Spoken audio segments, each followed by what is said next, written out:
SBF headed to court. Who's going down with him? Find out. Question everything. Trust nothing. Welcome to Debate Crypto.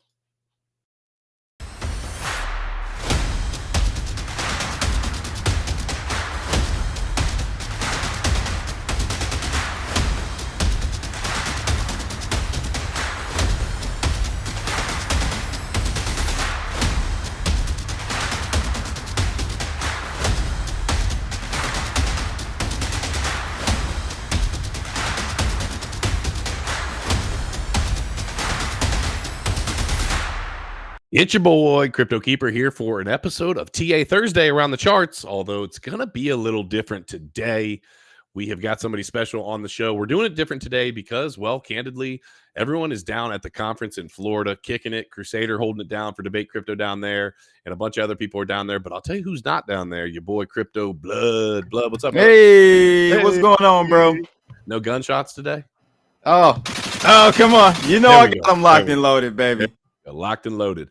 Chat, make sure to smash the likes. Those are free. Make sure you're following Crypto Blood. His link is down below in the description. Let me jump into the chat real quick. Let's see who was first today. This man is first almost every daggone day. Green Day Profits in the house. We need to see how many days you can be in a row, bro. I think I've seen you 3 or 4 days in a row before. I don't know if I've seen you 5. You've got 2 or 3 right now. Glad to see you. Crypto Polio is in the house. Kenton Smith from the DCA fam. Good to see you, Kenton. Yeah, Ken, what's up, man? Up in the house. Did you get a chance to link over your stream as well, Blood? Or I don't see any purple going on in the restream. Yeah, I got Candle Daddy in the house. There we go. Candle Daddy. Round of applause. Jerval? Am I saying that right? Almeida? I don't know. But yeah, welcome everybody. Glad that you're here. All right, so Blood, before we get started, what's new with you, bro? You got anything going on in Bloodalytics or anything else? Bloodalytics, I'm going to be rolling out some more pairs over the weekend. We got 6 now rolling.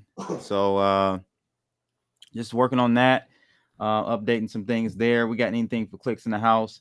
Yeah, man, it's been kind of a up and down, and we're going to talk about it in today's episode, but it's been topsy-turvy, man. It's been up and down. We finally to my surprise, we broke out to the upside, and I guess we'll talk about that. I do have some new targets in mind. Okay. So I'm looking forward to it. Just that's about it. And in the big boy drama, you already know what's going on there. Elephant in the room. Somebody in the room decided to get it all up involved in that. But I'm just saying. I know y'all two worked it out. If you guys were paying attention, Ben and Blood. I'm going down there in 2 weeks. Oh, are you? Yeah. All right, dope. I actually got some news I'll tell you after the stream that you might already know this, but I got a little personal info I'll throw at you. It might surprise you, might not. But okay. Yeah, cool, definitely be rooting. Cool. Listen, crypto fam. The reality is, around all this drama, the one thing that we want to see is the crypto space advance, right? The drama, it's good for clicks, and it ultimately gets people something to talk about during the bear market. But ultimately, we want to see the crypto space evolve, change, grow, and just further our financial futures. Hopefully, that's why you guys want mental health. That's what we want. We want mental health stability, and that's what I want for my friend. For him to get his mental health together, and I think he's working on that, so that's good. That is super, super important. I know I've been down that road before. I've struggled with just all sorts of things, and life gets crazy sometimes, man. Yes, and I will say that just on that topic, then we'll get on to something else. I can't imagine, I'll use Crusader as an example, we're 50-50 or 51-49. I think we're 50-50 actually, but whatever, doesn't matter. I couldn't imagine if all of a sudden, like, he had all the control in one way, or I had the control, or there was a clause where all of a sudden, no matter what happened, all of a sudden, it feels like no matter what's happened, it feels as if, or in reality, either way, it kind of gets pulled out from under me, what we've worked to build so hard together. That would be a crappy feeling. So I don't know how I would respond either. So I have not cast any judgment. Ben knows I love him. I love everybody else over at Hit Network too. I got no hate for anybody. I just want to see everybody get better. So looking forward to it. All right, cool. Let's get into it. Let's start off with the markets, see what's going on. I think they're blue. I think they're blue. Man. I think they're blue. I'm looking at your purple blue comments over here, and I said, I think the markets are blue. They're not green. They're not red, ladies and gentlemen. They're blue today. We have a blue ball market. What the hell does that mean? Let me update that. That's me not paying attention and thinking that A something blue else. ball market. What the fuck? It's What like is one. going? Well, it's one to bust, but it just Oh, okay. Round of applause, ladies and gentlemen, for that. It took me for a Oh loop man, this there. is supposed to be a family-friendly show. I'm sorry about that. All right, global crypto market cap 1.05 trillion with a T dollars. That's up 0.32%. Bitcoin's at 26.9. It popped the 27K. I think we'll talk about that here in a minute. It's 26.953, up almost 3%. Well, 2.6%. ETH up at 1650. Love seeing that. My portfolio loves seeing that. BNB at 214. 24 cents at Cardano. Dogecoin just stuck at 6 cents. I don't know if it's ever going to move from there, unless Elon jumps in and helps. And then you've got Solana under $19 and Tron at 8 cents. All right. So Blood, let's start there. You said you had some targets. You're paying attention, obviously, to Bitcoin as always. Show me the chart. Show me what you're looking at. Yeah, so let's see if I can bring this up, man. I don't have the actual tab ready, of course, for some odd reason. There we go. So this is the chart, my usual chart. I keep, my audience up to date on weekly. And we did something major here. This is on the hour. I have to change the let me do a refresh here really quickly on the price scale. This is looking a little funky. But as you can see here on the 1 hour, we did rally above this zone. And this was the zone I was talking about in my last stream, Keeper. We kind of caught a lot of action and the bears were winning around this same zone where the 50 and the 200 was moving or cross and this is only in the 1 hour. They crossed that area. And so you saw a lot of action, right? You see how the bulls were losing in those attempts to break above. Now the bulls have broken above. We're seeing some pullback now, but now previous resistance becomes future support. That's just as simple as it is, man. And so now this should be an area of support, 26,800. But as far as targets going forward, we have to break and score a point on $27,500 Bitcoin. That's ultimately where we have to get above for me to be like, okay, well, the trend might be changing here. Until then, I'm not convinced yet, but yeah. I'm definitely surprised that we made that pop up, but it could be a trap. It definitely could be a trap. So right now, if you're just trading day to day, this is kind of a bullish stance to be in. And so you can watch that now on the if I move out, because I do have those moving averages up there for people just to see what's going on with the death cross. The death cross on the daily here, Keeper, still intact. Now we did breach the 50 moving day, so the next target could potentially be getting somewhere near the 200. I don't see it yet. It's gonna be a decent little move. It's gonna be a decent little move to get there. That would be a lot to get up there, and that would be very bullish, because at that point, if we can get up there, by the time we get to that, those daily candles form, the 200 should be above this zone right here. So that would be a point score for the bulls if they were able to take out $28,100 Bitcoin. I'm not jumping that far ahead. I'm focusing on the daily, on the hour, I should say, and I'm just looking for a score for the bulls above this 27,500 range on Bitcoin. So set that as an alarm. If you see us trigger that, you should know we're heading toward the top of that channel, that red channel that we've been in forever, or in and out of forever. That's kind of where we are right now. It's not a lot going on. Yeah, and just as a reminder, the reason that Blood said that should be above that channel is what you have to recognize is as price increases, it's increasing on the 200 and the 50. So it's moving. It doesn't move exactly like this, but effectively at a fourth of the speed, one way or the other, whether you're moving down or moving up. And so, yeah, we price appreciation is great, but for that to catch back up and cross, it's going to be a decent move. I'm going to guess this is total speculation, but I'm guessing we probably have to get up around 28.5, 29 to probably cross back over somewhere in there. Yeah, somewhere in there. Yeah, and that's a stretch. DJazz was asking, am I still waiting for $12,000 Bitcoin? I actually am. And I can show you really quickly, Keeper, where my position on 12K would change. My position, this is going to be crazy because we're far from it. but my position on 12K not being in play any longer will be all the way up here at $33,000 Bitcoin. Woo. I know it just is what it is, man. It's a long ways away to make that decision that we won't be going lower, but that's just how I look at it. I don't have any other technical indicators. Again, I only use trend lines, support and resistance. That is the only thing that would make me be very confident on a rally up from there. We got to get above $33,000 Bitcoin. Yeah, which seems like a long way away. I mean, that is from here. You're talking about 23% from here to the upside. Yeah. Well, we need a big move. I mean, ultimately, I don't disagree with you. I don't know that I think we're going to go as low as 12, but I still stand firm on the fact that we got lots of problems, ladies and gentlemen. They haven't gone away. Right. And so short of us getting them actually, they were pushing hard. If you watched the show yesterday, I talked about it.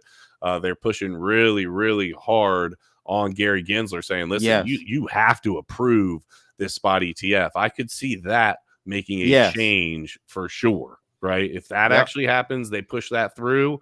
Even if we don't get that big momentum that I'm sure a lot of people are like looking for, even if it's a slow momentum, I think that would be another thing for me that would say, okay, that's the only thing that's going, literally, that is the only thing I have on my radar to make us go berserk, go to 33,000 and up and start a new leg up and start a new bull run. That's the only thing. Yeah. And so I just don't see that happening anytime soon. I think he even denied someone told me in the stream the other day that he denied it or something, and he blocked it. There was a letter put out that the Senate, a couple of Senate chairmen sent, and he denied it. So did you see any of the little videos where they're like, listen, like they were hammering him, saying that you are just protecting your banking buddies, right? Like, did you see any of these? No, only part I saw was the Pokemon question. I missed that. What was the Pokemon question? Yeah, one of the guys asked, do you know what a Pokemon card is? And he's like, yes. And he was just cornering him and basically making him double speak and showing how idiotic his policies are to regulate crypto in the manner that he is. So I'll have to find that Pokemon clip. I didn't see that one, but I definitely liked the idea that they were willing to push hard on him and say, hey, listen, like the jig is up, bro. You're trying to protect your banking buddies. Let's just call it for what it is. You don't have a leg to really stand on for what you're doing. The courts already said with the Grayscale deal that it was arbitrary and capricious. Is it capricious or capricious? Do you know? Tomato. It's capricious in my book. All right. So we're in the Midwest, so it's capricious to me. I don't know. Right? So ultimately, they're saying, listen, you have no reason, and the courts have already said that. So what are we doing here? Why are we slowing down this train? So hopefully we see that happen soon. It'd be good for the crypto markets. I think it would be good for everybody. But stand by. We'll keep you posted. Obviously, I'm sure most of you will know the moment that happens. Twitter will be buzzing. YouTube will be buzzing. Everything will be going nuts. But I do want to warn everybody, I don't think that information is going to happen and we're going to bust to 35, 40, 45K. Like I've seen some people talk about how they think it's just going to bing, and I don't think that it is. You don't? No, because I think some of it I think is probably already priced in, which might be what's holding us firm. Really? I don't think it's priced in at all. I think it is. Why not? They know they're going to approve it, and I saw someone in the chat room say that too. I think that we would, in my opinion, I think that we should be a decent little bit lower than we are right now. We've just been holding, so I've been very impressed. Now I'm a bear. I'm a bear right now. Okay, been for a while. I have to say I'm very impressed with Bitcoin. I was trying to actually find this tweet keeper on Twitter. I saw a few days ago. I couldn't find it. I should have bookmarked it, but it was just going through all the stuff that Bitcoin has just plowed through. A lot of negative things that you would have thought if this stuff would have come out a few years ago, you would have said this, Bitcoin would have definitely fallen 50%, but it's been holding up, man. So I am definitely impressed. Dave Digital said, James O said it. Dave Digital said, is Pokemon a security? Okay. Now, what if Pokemon is on the blockchain?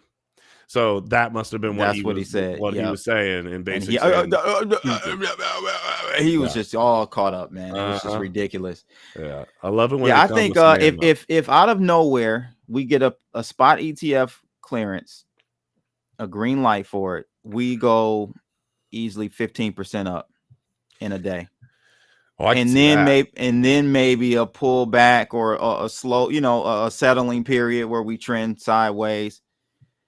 So But even yeah, 15% busts us just over 30K. You know what I mean? And then doesn't we're get us dealing with above that. that trend line. It doesn't get us there. So I don't know. We'll keep an eye on it. Obviously, we're just speculating here. None of us are giving you financial advice and just throwing out there. I won't be surprised to see us go much lower if that doesn't happen. If that does happen, I think we'll hold firm. I think we'll press upwards.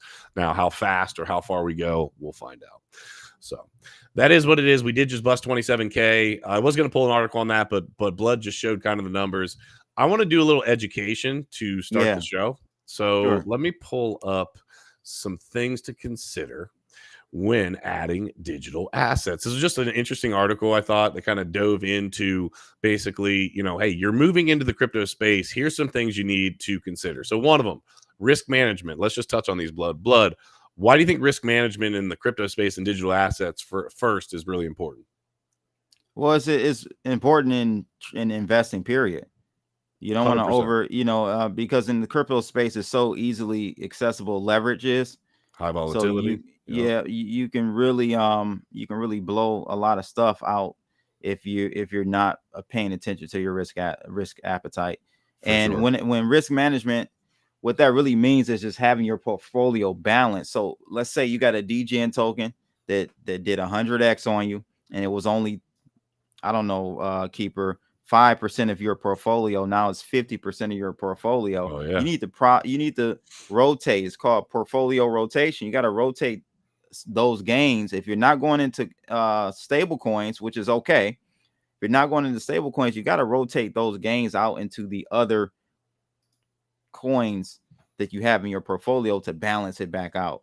It's too much. It's too much. It's too much in one asset. I will tell you, one of the things that I'm guilty of in my portfolio is, and I'll say I'm guilty of it. It's served me very well over time, but I got too much damn ETH. Not too much, right? But like, like if I look at the percentage breakdown, my Bitcoin and ETH is by far, my biggest holdings there. But it's a large percentage of, I would venture to say that probably 60% of my portfolotio is in ETH.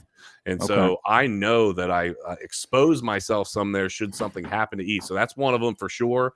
Another thing too, and I think this is just education, right? Understand how verification and approval works on the blockchain. You need to ultimately understand, how does it work so like if you don't understand this, right, you get on MetaMask and it's asking you to sign something, right? If you don't know what it is that you're signing or what it's actually doing, you're just clicking buttons, right? Because, it's telling me to do this. Well, how quickly will you do something stupid when a scam comes into play because you didn't understand what you need to do as it relates to these assets? So I think that's really important. The cybersecurity protocols, hey, listen, you just need to understand, like this says, custody is an important factor to consider. The events of last year prove that not your keys, not your coins. Blood, are you a huge proponent of, like we are, hardware wallets? Absolutely. I'm even a bigger proponent of paper wallets. Paper wallets, splitting them up, put them in various safes. That's how I'm old school with it, man. So I do a lot of that. Yeah, I definitely am a big proponent of the hardware wallets. I don't do any paper wallets, but I mean, effectively, the reality is, like, if you're using just hot wallets or you're on exchanges, you're exposing the hell out of yourself. We've seen wallets, ledgers be compromised, bugs here and there. Yep. The only surefire way, and it's not even surefire because you can have a fire, pun intended, and maybe your safe doesn't survive, whatever. But if you have something like a fire safe proof safe, then you can throw a couple of it's just like having cash in the safe, right? It literally is the same thing. So I would tell people to definitely look into generating paper wallets. You can do them offline. You don't even have to be connected to the computer. I don't know if a lot of people understand it. You don't have to be connected to the internet to generate most new people don't. seeds. So just briefly, real quick, explain a paper wallet for those, because a lot of people are newer in the crypto space. Just explain Right. a paper wallet real quick. Yeah, so a paper wallet is essentially a wallet that you generate on the fly at random, even like I said, not even connected to the internet, air gapped. That's how I do it. And it generates both a What's public key, generating it? the algorithm. So Okay. every coin has this algorithm that generates new keys, private Okay. and public keys. So when you generate one, it gives you, like on the screen, it'll give you a paper public key And a with the private QR key. code Yep. and a private key with the QR code. You print that out, you know, fold it up, You laminate that, you put it in a laminate it. fireproof There you go, place. Yeah. laminate it and put it in a safe. You Yeah. know, some people in the early days would say they would put it in a Oh, deposit box. Come on yeah. now. You're really gonna take this new technology that is so great to us and go run over to the old legacy system? OGs. Come on, man. You got to be crazy. You got to be crazy. No, I'm with it. Adapting to crypto norms and principles. It says digital assets must address cultural liquidity for TradFi institutions. It's essential to understand and follow the crypto community's principles, practices, and expectation.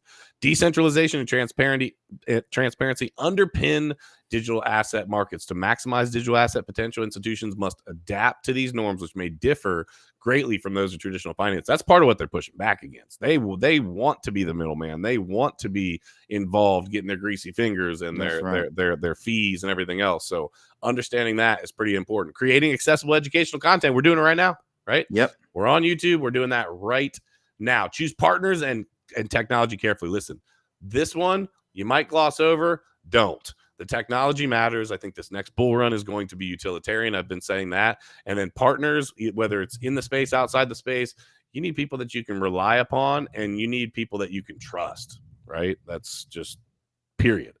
Obviously, blood, capital preservation. we're doing this, right, to make money, or most people are.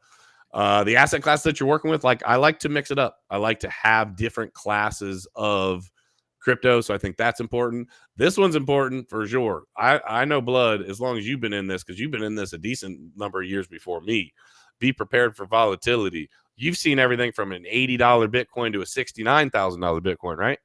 Yes, absolutely. And I've seen everything from altcoin season 1, where most of those coins aren't around anymore. Are gone. So I've seen it all, and through it all, Bitcoin has remained. Yep. Ethereum has remained. Dogecoin has remained. Litecoin has remained. I'm just saying, like, so there are a lot of coins out there that you guys are very passionate about, altcoins, that aren't going to be around, guys. They're just not going to be. Not that they're going to, people say, well, maybe they'll just not hit all-time high. Maybe they'll get closer. So no, I'm talking about there's no trading volume. Yeah, they're not gonna make it, or very little trading volume in a lot of these coins. And I give it 3-4 years. They won't go to zero, keeper, but there'll be no market activity, and they'll just be stuck at a price. Yeah, for sure. And then the last one on the list here is prioritize compliance. We're seeing regulations come into the space. We, unfortunately, I think it's a double-edged sword. Like, we don't want them, but at the same time, we need them. So we're going to see how those play out, and being able to see these, where I think this is important, is being able to pay attention in the space and understanding the asset that you hold, and effectively the regulations that are going to surround that asset. Like right now, if you hold Bitcoin, it's not a security. So guess what? You're not going to have issues that otherwise you might have with some of the other tokens and assets that you possibly hold, without the SEC is pushing on things. So we'll see that continue to change and evolve. Basically, bottom line, guys, get yourselves more. The more you can educate yourselves and just be, aware of, why is my screen playing games with me right now? I'm not really sure. The more that you can, get yourself just up to date on what's happening here. Right. I think it's going to be really, really important. I don't know what the heck my hold on a second. Let me try something real quick. Why Your is it? share screen. Jeez, it's just messing around. Wouldn't let me change the size. Wouldn't let me do anything. At any rate, smash the like if you haven't already. It's Thursday afternoon. We're doing things a little bit different today. We're doing some news-related content, guys, because everybody is down at the conference. Just as a reminder, Blood is going to be on Trading Wars. So he's here right now. I've announced to everybody, this is Blood. There's a bunch of your people in here. So let me announce this to your people real quick. I'll be brief. We have 2 teams of 5. This is going to be starting, it looks like, on October 16th. It's going to be on our show. 2 teams of 5. I have a team of 5. Crusader has a team of 5. We have the best traders around in here. Let me give you the names of the traders real quick that have all committed. Ben Armstrong, Crypto Face, Evan Aldo, Magic Internet Money, Frankie Candles, Crypto Crow, Crypto Blood, Gareth Soloway, Crypto Lifer, CVO, and Crypto Zombie. Right? Those are heavy hitters, man. All of these people, all the heavy hitters are saying, "Let's do it." So people must like you, Keeper. What is going to be, bro? You must be a good guy. Well, I must be a good heavy guy, names. or they see the potential in what we're about to do. Because check it out, it's going to be like a football season. I'm going to have a team. Crusader's going to have a team. One team is going to play on Mondays. One team is going to play on Thursdays. These traders can choose to work together. They can choose to work separate of each other, but they are ultimately a team trying to make as much money as possible. Each trader is going to get $1,000 from the exchange. We'll announce the exchange so that you guys can get signed up. But they're going to have 1 hour that they have to get in and get out of trades. They can only trade within that 1 hour. Now, these are professional traders. I want the chat to be able to compete with these professional traders, but we need to even the playing field a little bit. So everybody in the chat that signs up under our link and plays along for that month, for that season, competing against them, they can trade 24/7. They can trade as much money or as little money as they want 24/7.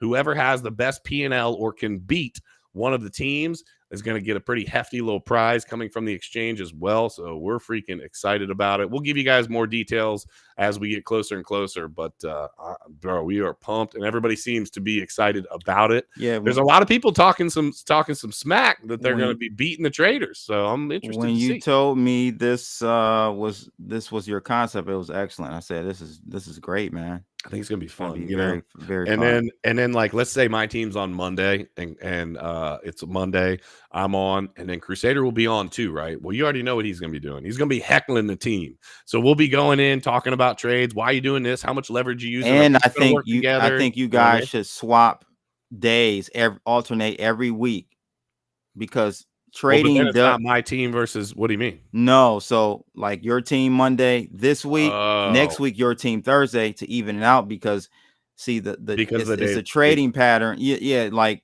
it varies. Mondays so can you be more volatile, like, or less volatile, right? So think about that too. Well, that'll be a scheduling thing. That'll come down to scheduling. This is can we get people to flop back and forth like that? So we'll figure it out. But at any event, chat, if you want to get involved, we'll give you guys the information so that you guys can get in. We want you to get in, have some fun with it. We're excited about it. All right, cool. Let's talk about the UAE. They have adopted crypto. You want to talk about a place that has adopted crypto? The UAE, the United Arab Emirates. Check this out. They have seen a major institutional influx. The UAE received around $35 billion with a B dollars in cryptocurrency value since June of 2022, so a little bit over a year, outperforming neighboring countries like Qatar, Oman, Jordan, Lebanon per Chainalysis. Institutional investment in the crypto space is surging in the UAE. Blockchain data platform Chainalysis found that institutional investments, each exceeding $1 million in value, constituted more than 67% of crypto transactions in the Federation of the Seven Emirates between July 2022 and 2023. Following these institutional transactions were transferred linked to professional investments ranging from $10 grand to $1 million, and retail investments made up 4.63% of all transfers in the Emirates, according to the report. Basically goes on to say that they're adopting the crypto space. And I think we have in the United States done such a poor job of doing this, right, that it's slowed things down over here. I mean, when I talked to the guys over in Dubai, when we were looking to do the Bitcoin mining over there, bro, you can pay for anything over there in crypto. I'm telling you, like, just take your pick. You can literally, there was like a thing that we had to do through the government. And I asked him, well, hey, how can I pay that? He was like, USDT is fine. Bitcoin's fine. Ethereum's fine. I'm like, hold up. For real? He was like, yeah. So they have a thing called VAERS, which is their virtual asset regulatory compliance thing or whatever. I forget what the S is for. And S is for success. Yeah, well, we hope so. We plan to be successful. And yeah, so they ultimately will let you pay that way. The United States has been like this. I don't know. Don't you And feel so, like that, bro? We're like oh, scared of it. well, Like, so that's the whole thing. I said this in my stream yesterday, Keeper. The United States will be the last developed country to have CBDCs. Like, people think they're going to be next year and 2 years. No, it's going to be 5-10 years out before we see a before we CBD. Before really, we see a C. Think you just proved my point. My thesis is that we're the last to implement any type of major technological shift mhm. here in the United States and But we're in inside our trouble. borders. And I think We're the they can last, sell us on this idea. but think about it. We're the last to implement, the latest G Mhm. wireless generation, Yeah. right? Yep. 5G, it took forever. 4G took forever. They're on 6G now in China.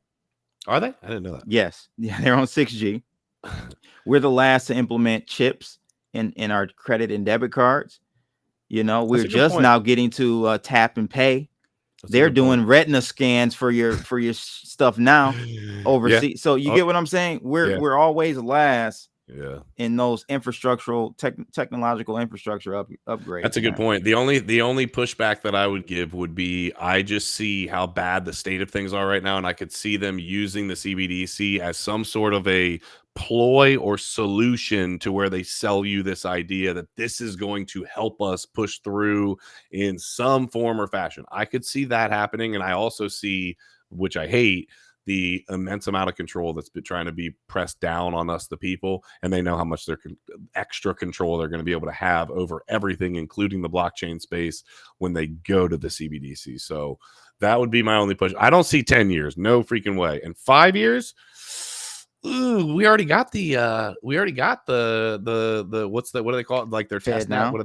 Yeah, the Fed now thing that's happening. Yeah, but that, if you think about it, I did a lot of research on that and started reporting on Fed now 3 years ago, Keeper. If you look at that system, if fully implemented correctly, there's no need for a CBDC Why not? because everything will be trackable. How are they going to Like, track if they, cash? well, you won't. I mean, you'll still have cash, but where can you use cash anywhere? Anyway, Right now? yes. Well, in Ohio, you can use it wherever. It's a legal tender. Here you go, In bro. many bigger cities, bro, I was shocked years ago. I go to San Francisco, I could not use I've been to cash. places. I've been You places get what before I'm that they saying? say no cash, no Yeah, cash, what no I'm like, cash. what? Yeah. Cash is legal tender? Isn't that like unconstitutional? What the hell is going on? I've But they're literally said doing that to it. somebody. Yeah. They're doing it. I'm like, I know. how do you? This was before the pandemic, bro. I'm talking about 2018. The I'm in San pushback is Francisco. crime. The pushback is crime. Well, Man, it's it's not. It's not nonsense. safe. It's Yeah, not I know. safe. That is what they said. Yep, they sure did use that line. Mhm. Bull Yeah. crap. Bull crap. Yeah, they all know where we're headed. But yeah, it'll be interesting to see how fast it happens. I obviously am not rooting for it, but we're definitely headed there. Smash the like, fam, if you have not already. I see all of you in the chat. We appreciate all the support. We got a lot of people in here from Mind of Crypto Tron in the Blood. building. 810 in the house. That's what I'm talking about. Round of applause. I think that's here in Michigan. Well, Mind of I Tron believe. said we don't even have true 5G. Open all phones, no 5G chip. Somebody else told me that. Not I sure. don't I don't know understand the anything about technology. that. Yeah, I don't know anything about that, but somebody else told me the same thing. So that's an interesting thought.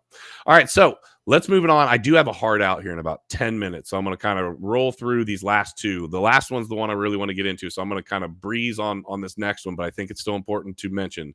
Buenos Aires. I want to see if you think this is a good thing or a bad thing, Blood, and how you could see this being beneficial or negative. Buenos Aires government ID coming to Ethereum via ZK Sync. By the year end, the complete Quark ID roadmap aims to reach over 2.5 million users by broadening the range of available credentials. Check this out.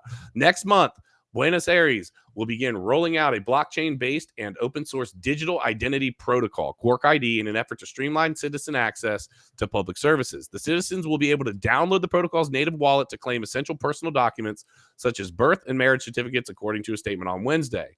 The move is being touted as the first in Latin America in collaboration with on-chain digital identity solutions firm Extremium and Matter Labs and the company behind Ethereum Layer 2 blockchain ZK Sync Era. The service intends to operate on the principle of self-sovereignty, allowing individuals to complete control over their personal data, while documentation will initially be limited. The government, the Buenos Aires government, is planning a phased introduction of various official credentials. Okay, pluses and minuses here. What do you see? I don't know if I see anything negative there. I will say that this is nothing new. Estonia tried this years ago. I want to say in 2017, 18, they tried to do a digital ID passport on the blockchain. I signed up for it. Yeah, okay. I signed up for it to be it called e-resident. The program went well until the EU got involved, and they said no, because they were going to do a coin as well. They're going to roll out a coin, a part of this whole effort. And it you know, the powers that be came in and shut it down, bro. Estonia is still part of a larger group, right? The EU. Yeah. Now, Buenos Aires, not so much, right? No, they're down in Latin America. Yeah. Yeah. So this may work well. I don't see a problem with this. Do you see something? What are the cons with something like this? I don't know that it's a con. It's kind of the same. It's kind of the same, I think, double-edged sword of kind of the CBDC, where like I see with crypto in general, like I see the beauty of putting everything on the blockchain and making it transparent. Yeah. But I also see how that can be used in a way by like there's a reason that let me just say this. The government never does anything just to make our lives more convenient. There's always something else there, I guess is what I'm saying. So whether we see it or not right now, there's a reason that they're doing it. I know we're moving the whole world digital. I know at some point, you know, paper notebooks and all this stuff, it's going to be, see ya. That's just not going to be a thing. We're saving all the trees, saving all the turtles, going to do all the things, right? And ultimately, I just do believe that right now, as that push happens, there's just some things happening in the background that even on this one, I don't see something in particular. I just see, what's the thought process here? This is a gateway to something else. Convenience. It's like it's going to open them up for something, right? Now that it's there, okay, cool. I mean, I guess my pushback, my pushback is that they already have that ability now in the legacy system. If you think about it, I don't know if it really would make. You're saying like, i.e., like your banking and yes. all of that. I guess what I'm saying is I think it's gonna streamline everything to one central place, right? Like right now, if I went and looked, let's just say I figured out who you bank with, right? Then like it would take me some time to then figure out, okay, he banks here, he lives here. Oh, is he married? Well, let me pull up this off of this government website to figure out he's married. Okay, he's married. Like, you see what I'm saying? Like, I got to connect a whole bunch of dots. They toss all that together and then boom, it's all in one spot. We've got your car titles and your, you know, it's all in one. Like, I could see it being super convenient, but I could also see them being able to very quickly and easily say, oh, okay, well, now we have access to boom, all of this when any sort of, you know, something arises. At least they've got. Well, the one part I saw in the article was something about it being done via SK sync. Is that like a ZK snark? I don't know that. I didn't look into it far enough. It's a layer 2. It is a layer 2. It's a privacy, you know, layer ZK on top of. Yeah, it is. It is using ZK rollup. ZK, yeah. So it's using zero knowledge. It's using zero knowledge proofs to do what it's doing. I just question what the, you know. I hear you, man. Anything with the governments, I'm questioning right there with you. That's why we say question everything, trust nothing. We're not saying, you know, you need to question your wife or your mom on everything. We're saying just keep your eyes open and understand that there's always another avenue that's usually being, you know, driven. All right, cool. Let's get into the SBF thing. So this has been in the news everywhere. Everybody knows SBF. Yeah. You keep hearing it. Well, his court case is kind of finally coming to fruition. Says Sam Bankman-Fried trial, all the names you need to know. Now, I'm not going to go through all of these, but I kind of want to get your take on this. I was surprised that so many Bankman and Fried and Frieds up in there, right? Weren't you? Yeah, for sure. He's facing 7 criminal charges related to his company last year. You guys know all of that, right? So look at this. They said it was one of the most abrupt and difficult collapses in the history of corporate America. I believe that. It was insanity. They went from nothing. I know you remember this. They went from nothing. I remember walking through Miami, having maybe a few months before, not even really knowing the name FTX, to looking over and seeing FTX Arena. And I'm crazy. I never even heard of the I never even heard of the exchange until they went down. How about that? I'm telling you. No, seriously. But they were. I never You even really hadn't heard of them. FTX before they went down. No. And they got huge quick. And they got huge. Boom. Yeah, and so that PSYOP operator. That's a PSYOP, bro. Yes, PSYOP. It brings all of these questions that I have, and then you said it right. Is one of the things I noticed immediately.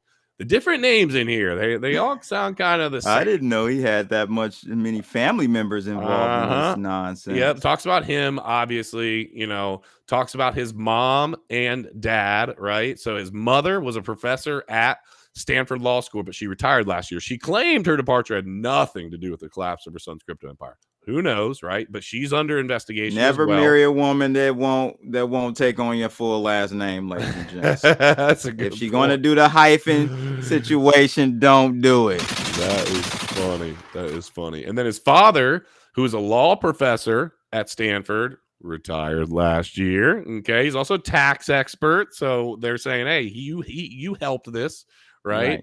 Also, he's a clinical psychologist. So there's a lot happening there, right?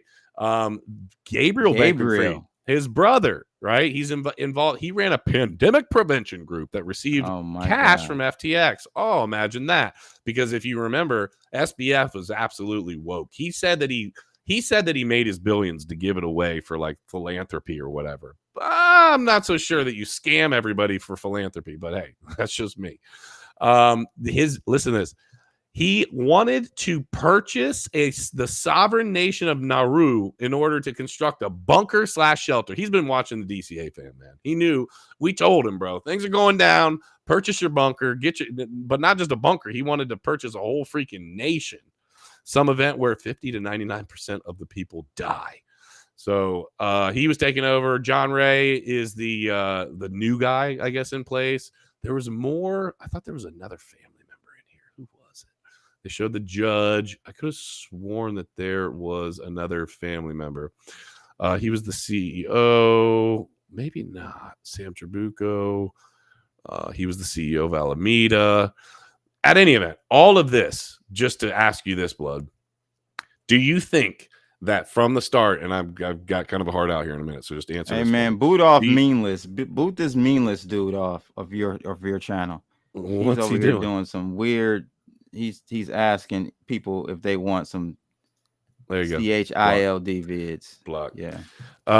Okay. So I didn't see that until right now. Thank you.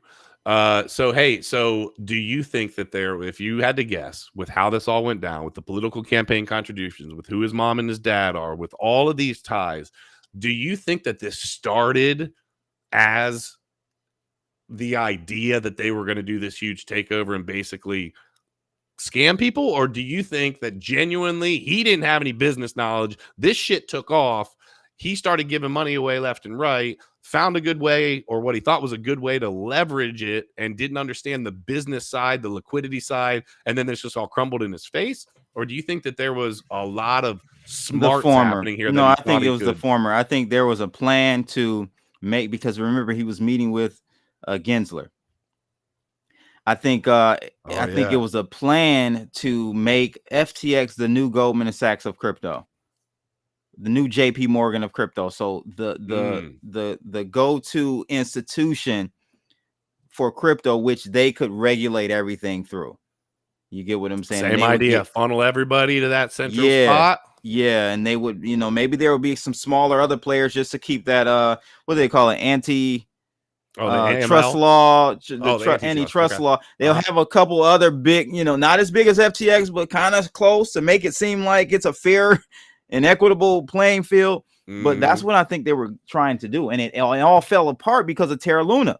Yeah. If Terra Luna never fell apart, it wouldn't have exposed their Ponzi scheme. So yeah, I do believe that the majority of people that were taking money from him probably did not know what was going on, but I do think that it's pretty freaking fishy how fast. I mean, he became the fastest multi-billionaire at 29, I think, ever. Like, it just boom happened, right?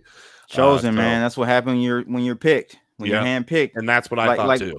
Like my man, who says it? Hassan Campbell. He went through the Nori door. Yes. He went through the Nori door. So yeah, for sure. Well, Crypto Fam, we'll keep you up to date. I apologize. I got to bail out of here. I've got an appointment that I just can't miss. Blood, as always. Make sure you guys are following Blood. Check out Bloodlytics. It's been doing really well for trading. If you want to kind of, if you're not able to be home all the time and you want the computer to be able to help do some trading free month for you guys. So come check it out. Yep. So check out Bloodlytics, guys. And hey, you can use any and all indicators on the upcoming trading wars. Oh yeah, yeah. I'm tallying something up for the 1 hour move. Yeah, I'm putting something together. Just throwing it out there. So, all right, Crypto Fam, we love you. You could have been anywhere on a Thursday afternoon, but you're hanging out with me and Blood here at Debate Crypto. Just remember to question everything, trust nothing, and until next time, hodl like it's hot. We will see you soon. Thanks, Blood.